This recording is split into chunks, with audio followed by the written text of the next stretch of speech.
All right, guys, the time is now for a showdown between the High Elves, who are going to be led by TYRION, and the Tomb Kings, who are going to be helmed by Ark the Black atop his evil cackling necromancer chariot. So without further ado, let's jump right into this match and have some fun. As far as the build goes, we do have a fair amount of heroes. So firstly, we have TYRION. And TYRION is pretty damn good against the Tomb Kings. Number one, if they have Ark the Black or any of those caster lords, he's going to be able to hunt them down pretty damn efficiently. He has 95 speed, insane combat stats, hits like an absolute truck. So number one, he's an assassin. He can go after the heroes. He can pretty much take out any of the heroes. He could probably, I wonder if he would beat Cetra in one-on-one. I mean, Cetra does have the bonus for his large, but again, TYRION does have the Heart of Averlorn and Faint Riposte. That would be a pretty interesting fight for sure, but he's very, very powerful. On top of that, he did get a pretty huge buff to his armor piercing, so against Tomb Scorpions and pretty much anything, right? Any construct, he's going to be able to kill them very quickly. So I do think that TYRION is a very competitive pick in this matchup. And just to help TYRION out a little bit, we do also have a Noble. The Noble anti-large, armor piercing, very mobile. He does the trick. He's solid. Good against chariots, good against armored constructs. Definitely a very solid character. On top of that, we do have a mage with Heavens, and Heavens, I think, arguably is better than Life in this matchup. Granted, Life is probably better if you're going with, Dragon Princes and the Fireborn and units like that, or a lot of single entities, but if you're going a little bit wider like I am and more infantry focused, I definitely think the Heavens Mage is so good. I mean, Wind Blast is the only spell I brought, and this thing does insane damage against skeletons and Tomb Guard, and it just literally can one-shot a group of the Blessed Legion or Spearmen or Tomb Guard. It is extremely powerful. It's dirt cheap. You can use it the entire battle, and I highly recommend it. In the back, we have two archers just to kind of poke down skeleton archers and, even just going after just infantry. I mean, they do a good job and they give you good battlefield control. They can deal with counter skirmishing and yeah, they're just a very, very solid choice. So I like the archers quite a bit. I don't like to go super heavy on them. They're really cheap. So just getting two of them to kind of poke skeleton archers, and the Blessed Legion is something you see from time to time. On top of that, they can shoot it like Ushapti Great Bows and, constructs, and it's not going to do a ton of damage, but it just kind of gives you perpetual value. One group of the white lines just to deal with elite infantry. Granted, we're going to have pretty good anti-infantry with our mage here. On top of that, we have two Eagle Claw bolt throwers. These bad boys are going to be shooting at the what are those things called? Chosen of the Gods, the Ushapti Great Bows in the back. And they're good against constructs in general. So as far as our anti-construct kit, we do have Eagle Claw bolt throwers, we have TYRION, we have a Noble, and then we also have the Frostheart Pigeon. So this thing's pretty beastly. It lowers combat stats, it's fast, it's tanky, and yeah, it honestly just has good armor piercing. I like these guys quite a bit. They can really stick and move. They can go after a lot of different targets and are just solid all around. I mean, the Fire Pigeon arguably might be pretty good because of the bombs, but I feel like this one in lowering melee defense, I think it's melee defense, or let's actually go ahead and check. I'm pretty sure, but it's been a while. Yeah, it lowers melee attack and armor piercing damage. That's pretty cool. So for my opponent's force 2 carrying, which I actually did not notice. This was the first game I played after I woke up and I was drinking my coffee, so I did not see these guys in the back, so very sloppy stuff there. Skeleton chariots, yeah, just the regular one, so it's not going to be the archer variant, but two groups of the skeleton chariots. Definitely going to be getting in there and doing some work. I have a couple high mass units to counter them, but I should have brought one Reaver. One Reaver literally would heavily counter those guys. On top of that, he has skeleton warriors in the front line who shot you Great Bows. He does have the Blessed Legion. In the secondary line, a couple groups of Tomb Guard, which are just one group, which are very good against the Spearmen. I mean, they just have great combat stats. He's got two groups of skeleton spears in the back, or actually one of them is going to be halberds. On top of that, we have Ark the Black with Spirit Leech, Buna, and Soulblight. And he does have a Light Wizard as well, just for net. So net's not a bad idea, right? The High Elves typically run dragons on a lot of gooning characters. So having just a net in your back pocket, even if you're not going to use it, it might be worth the investment. So pretty cool stuff. Top of that, he does have a Tomb Scorpion. Tomb Scorpions are just kind of a scourge. They're just so tough to kill, even for Spearmen. They're heavily armored, they're mobile, and they're really, really just tough to pin down. So the Carrion are going to be swooping in the back, and I do miss it initially, but I will be collapsing in a moment to kind of deal with those guys. In the flanks, it looks like my opponent is going to be coming in with the Chariots a little bit, so I do screen out with TYRION and a Noble, and I split them up, putting one here and one here, just to kind of make sure they have no openings, and you can see these bad boys are going to be pulled back. The Carrion have landed on the bolt throwers, so a little bit sloppy not having my spears rush in, but in just a moment I'll be pulling the white lines back into my other troops, and yeah, you can see I'm going to be taking a little bit of free damage there, but I should be able to shut them down, no problem. In the meantime, the Chariots are going to be swooping, taking some archer fire. The bolt throwers were doing really good against the Ushapti until I let them get hit by the Carrion, but it's not the end of the world. One of them still shooting, and I secure it relatively quickly. In the back, you can see the white lions and the casters, and everyone's going to be going back. So I'm going to lose a lot of the crew here, which definitely sucks, but I actually end up getting it back online in here in just a moment, so it's really not the biggest deal. This group of Carrions is going to be crumbled very quickly. I pull back a lot of stopping power to just finish them fast to make sure I can get back online. Archers in the meantime just going to be shooting at Tomb Guard. I mean, it's not the best situation against Silver Shields, but I figure they're not going to last super long, so I might as well use them against whatever I can. But really, I will be switching all my focus fire into the Blessed Legion of Demonetization here on the far side. And now you can see both of our bolt throwers are back online. They're going to start shooting at the Ushapti again, and all is well in the realm. So over here, the Tomb Scorpion is going to be charging into the spears. And, the Spearmen, a lot of people are like, oh, why do you charge them? Well, they have charge defense against large. So Ark the Black, for example, is going to be, his charge bonus is going to be mitigated by the Scions of Methlon. But if you're facing against infantry and you don't have charge defense against all, these guys actually do have charge defense against all. So I just learned something new, but regular spearmen don't. So that's kind of something special about the Scions. So you probably shouldn't charge them ever unless you're trying to get like a position. So Arkin the Black's going to charge in here. It looks like he does kind of break upon their wall a little bit, or maybe, oh, he was just trying to get a skeleton summon. So very well played to my opponent. He summoned some skeletons back here against my archers. So I pulled them back immediately. I pull in my reserves. The white lines are basically just there to kind of clean up shop. It looks like the chariots in the meantime are circling out and about. The noble's going to be trying to stop those guys, but he's going to be able to outmaneuver me pretty easily. And my archers are now shooting into the Blessed Legion of Demonetization. Both bolt throws are online, and the pigeon is going to be fighting up against the Tomb Scorpion. So this is a really good situation for me. The Scorpion definitely will not be happy in this fight. The pigeon is definitely a force of nature. It's going to be lowering combat stats, and it's really fast. Scorpion isn't going to be able to run away. So that's why I think the pigeons are really, really good in this matchup. So archers shooting in, the Blessed Legion just gets blasted by a wind blast. So I got a wind blast right down the pipe, which basically one-shotted them, which I'm very happy about. But the chariots in the back are doing great work. My opponent able to outmaneuver my noble. I mean, there's just so many models here. My noble, I don't really have anything that's like truly high mass enough to deal with him. So he gets in, he absolutely shreks my archers, but I'm able to use the noble and the spearman to at least protect the bolt thrower in the back.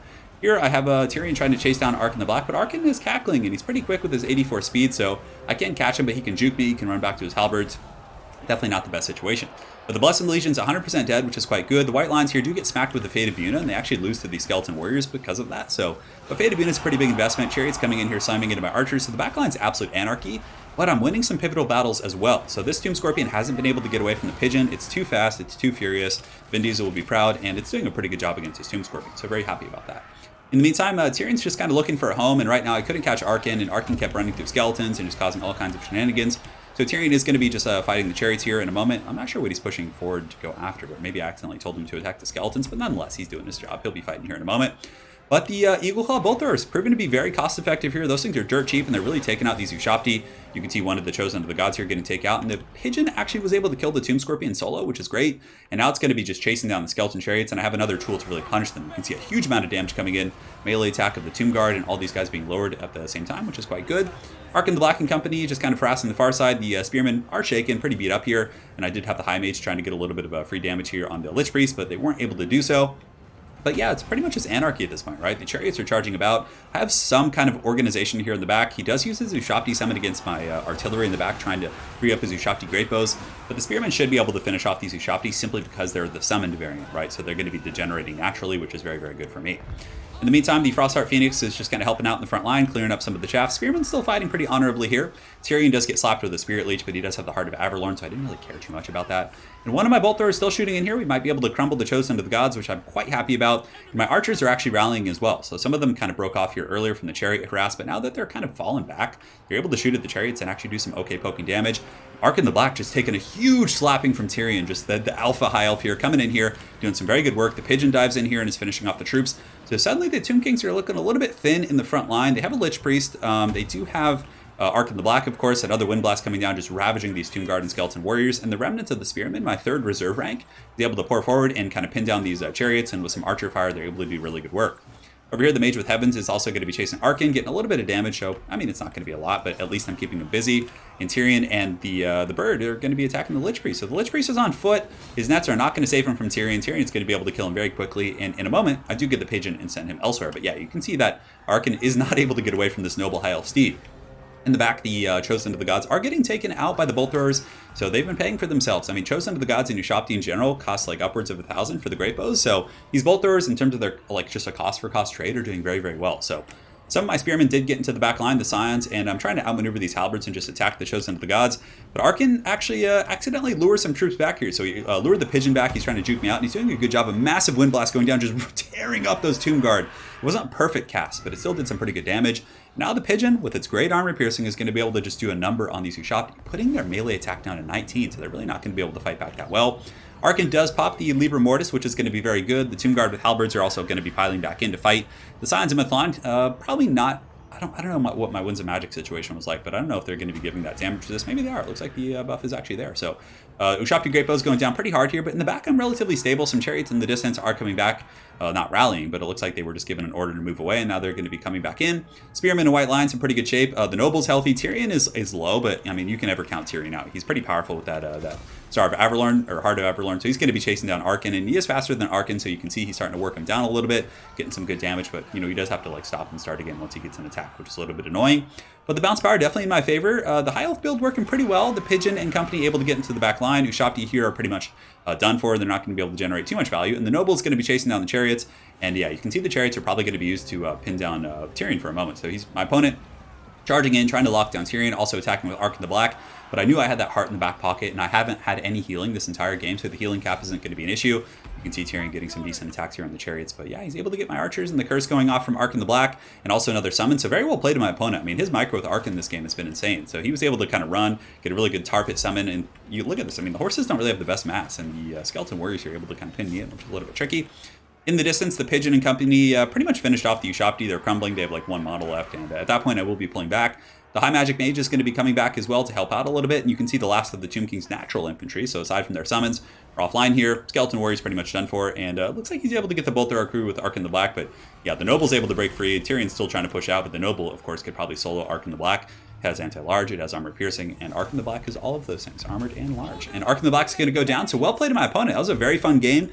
I actually like that matchup quite a bit since Tyrion got the buffs. I feel like he's incredibly powerful. On top of the Wind Blast you guys saw, Wind Blast plus Sunfang literally guarantees that like hordes of Tomb King's infantry are just going to get shreked so damn hard. So I was using multiple Sunfangs. That's why Tyrion has 195 kills. You can see he was like chasing Lords the entire time, but he still racked up a ton of kills from the Sunfangs. Got them down Tomb Guard and Skeleton Archers, and it just did so much work. So I really like that quite a bit. Noble's good. If they go like super construct heavy and use the Sphinx of Usef, I think it's really important to have a Noble and Tyrion, because Tyrion probably would struggle to handle it on its own. The Mage is pretty good. Spearmen do the job. I don't think you need like super elite infantry in this matchup, because constructs will counter them. One group of White Lines is okay, just to kind of keep it honest, give you a little bit more sustainability, and they did okay. They ate a Fate of Buna, right? So I'm happy about that. We do also have the Phoenix. The Pigeon was like an MVP by far. It killed the Tomb Scorpion, and the Tomb Scorpion couldn't even run because of 100 speed and the mass of the Pigeon. There was nothing to stop it, so that was great. Archers were good, and the Bolt Throwers were super solid as well. Even though I slipped up in the beginning, they still came back and did a really good job. And yeah, I liked my opponent's build. Honestly, I think I'd probably just cut the Lich Priest. That would be the only thing. I mean, I see the direction he was going with it, but I feel like it's just, you know, that's a lot of Winds of Magic. And Arc in the Black had 3 spells plus in that set is a ton of expensive magic. So I don't know if that's quite worth it. But aside from that, I liked his army. His Chariot play was really good. His Shopti Great Bows are good. Tomb Scorpion's good. I mean, it was a well-rounded build for sure. I would probably just cut the Lich Priest and get a couple more primary elements to the army. So very well played to my opponent, the Airsick Hydra. Look forward to running into you again on ladder, and hopefully you guys enjoyed this High Elf vs Tomb King showdown. Have an excellent night, guys, and take care.